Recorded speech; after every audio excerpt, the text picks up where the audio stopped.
इसी तरह एक शायर था, उसने बादशाह की शान में जो है कुछ अशार कहे तारीफी, तो बादशाह ने उसे 1000 रुपए दिए।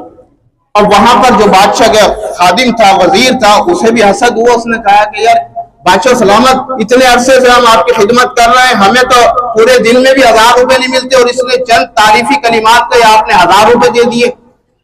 तो ऐसे तो नहीं, इसे बुलाओ, इससे कुछ सवालात करें। बादशाह ने कहा मैं तो वापस नहीं ले सकता, अगर तुम्हें कोई तरकीब आती है तो बुला लो।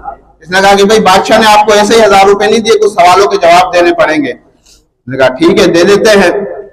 तो इसने बुलाया, उसने कहा कि ये बताओ बादशाह के हाथ पे हथेलियों पे बाल क्यों नहीं है।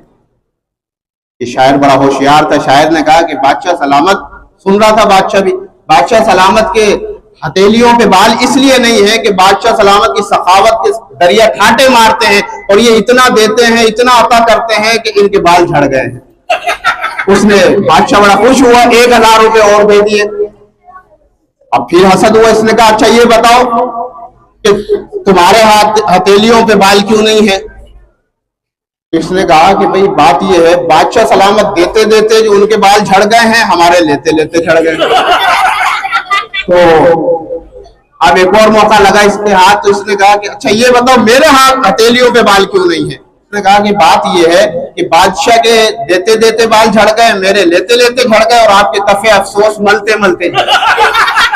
तो ये हसद यानी जितना बढ़ता चला जाता है, अल्लाह के नबी ने फरमाया हसद और बुग़्ज़ जो है ना, ये नेकियों को ऐसे खा जाता है जैसे लकड़ी को आग खा जाती है।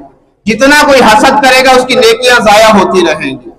जैसे लकड़ियां जल जाती है ऐसे नेकियां जल जाती है। तो हासिद की भी इस रात मग़फ़िरत नहीं है। जिस बंदे के अंदर ये गुनाह है, बदबख्तियां हैं, वो इनसे तौबा